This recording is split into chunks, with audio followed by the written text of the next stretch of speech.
Try ಮಾಡಿ ಆಚಿ chicken masala. ಆಚಿ chicken masala. Commercial cylinder ಪೂರೈಕೆಯಲ್ಲಿ ವ್ಯತ್ಯಯ ಆಗ್ತಾ ಇರೋದ್ರಿಂದ ಹೋಟೆಲ್ ನಡೆಸೋದು ಕಷ್ಟಕರ ಆಗಿದೆ.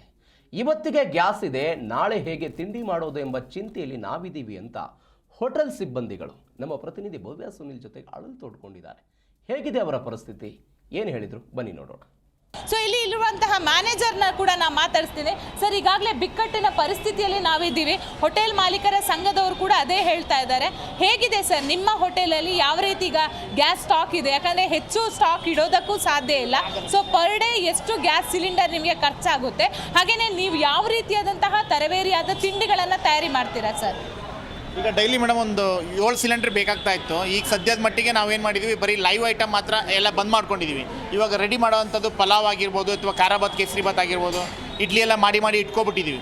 ಸೊ ಬಂದವಾಗ ಅದೇ ಐಟಮನ್ನೇ ಹಾಕಿ ಕೊಡೋದು. ಅಂದರೆ ದೋಸೆ ಎಲ್ಲ ಸ್ಟಾಪ್ ಮಾಡಿದ್ವಿ ಕಂಪ್ಲೀಟಾಗಿ.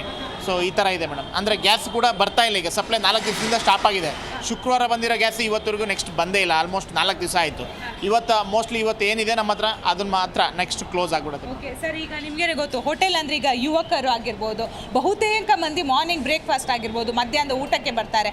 ಈ ರೀತಿಯಾದಂತಹ ಸಮಸ್ಯೆ ಎದುರಾದರೆ ಜನಸಾಮಾನ್ಯರಿಗೆ ಯಾವ ರೀತಿ ಊಟ ಬಡಿಸ್ತೀರಾ? ಯಾಕಂದರೆ ಸಿಲಿಕಾನ್ ಸಿಟಿಯಲ್ಲಿ ನಿನ್ನೆ ಕೆಲವೊಂದು ಹೋಟೆಲ್ಗಳಲ್ಲಿ ಸೌದೆ ಬಳಸಿದ್ದಾರೆ. ಅದಕ್ಕೆ ಬೇಕಾದಂತಹ ವ್ಯವಸ್ಥೆ ನಿಮ್ಮಲ್ಲಿ ಇದೆಯಾ? ಯಾಕಂದರೆ ಸೌದೆನೂ ನಾವು ತರಬೇಕಾದ್ರೆ ಅದು ಕೂಡ ಇಂತಹ ಸಿಟಿಯಲ್ಲಿ ಮರಗಳನ್ನು ಕಡಿಯೋದು ತಪ್ಪು ಅಂತ ಜಿಬೆ ಹೇಳುತ್ತೆ. ಸೊ ಯಾವ ರೀತಿ ನೀವು ಬಿಕ್ಕಟ್ಟನ್ನು ಸರಿ ಮಾಡ್ತೀರಾ ಸರ್? ಈಗ ಸದ್ಯದ ಮಟ್ಟಿಗೆ ಮೇಡಮ್ ಆ ಥರ ಏನೂ ಆಲೋಚನೆ ಮಾಡಿಲ್ಲ. ನೋಡ್ಬೇಕು ಮೇಡಮ್ ನೆಕ್ಸ್ಟ್ ಏನಾಗುತ್ತೆ ಅಂತೇಳಿ.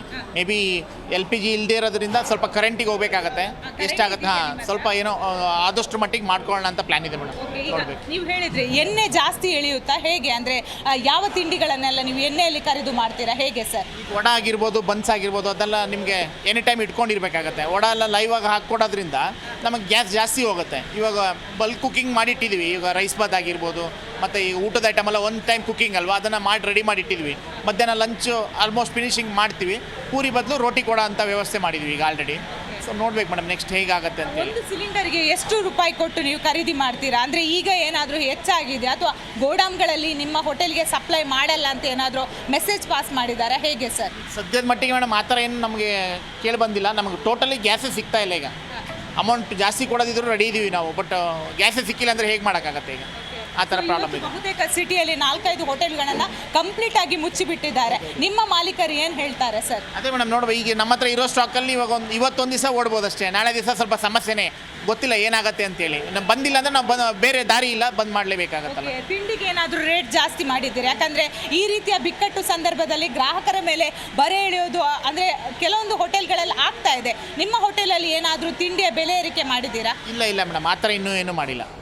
ಇದುವರೆಗೂ ಹೇಗೆ ನಮ್ಮ ಲಾಸ್ಟ್ ವೀಕ್ ಏನು ಮೆನು ಇತ್ತು ಅದೇ ಸೇಮ್ ಅದೇ ರೇಟಲ್ಲೇ ಓಡ್ತಾ ಇದೆ. ತೊಂದರೆ ಮೆನು ಎಲ್ಲ ಚೇಂಜ್ ಆಗಿದೆ. ಮೆನು ಅಂದರೆ ಬರೀ ಲೈವ್ ಐಟಮ್ ಮಾಡೋದೆಲ್ಲ ಬಂದ್ ಮಾಡಿ ಇವಾಗ ಏನು ಕುಕ್ಕಿಂಗಲ್ಲಿ ಏನು ಒನ್ ಟೈಮ್ ಯಾವತ್ತು ಕುಕ್ಕಿಂಗ್ ಆಗುತ್ತೆ ಅದನ್ನು ಮಾತ್ರ ಇಟ್ಕೊಂಡಿದ್ದೀವಿ ಮೇಡಮ್.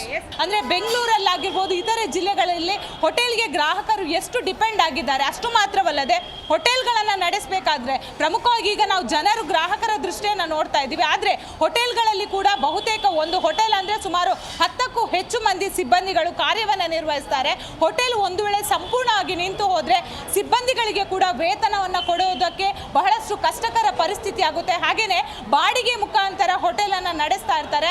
ಬಾಡಿಗೆಯನ್ನು ಕೊಡೋದಕ್ಕೆ ಕೂಡ ಮಾಲೀಕರಿಗೆ ಆಗಲ್ಲ. ಸೊ ಒಟ್ಟಾರೆ ಹೇಳಬೇಕಾದ್ರೆ ಬಹುತೇಕವಾಗಿ ಕಷ್ಟಕರ ಪರಿಸ್ಥಿತಿಯಲ್ಲಿ ಈಗಾಗಲೇ ಕರ್ನಾಟಕ ಇದೆ ಅಂತ ಹೇಳ್ಬೋದು.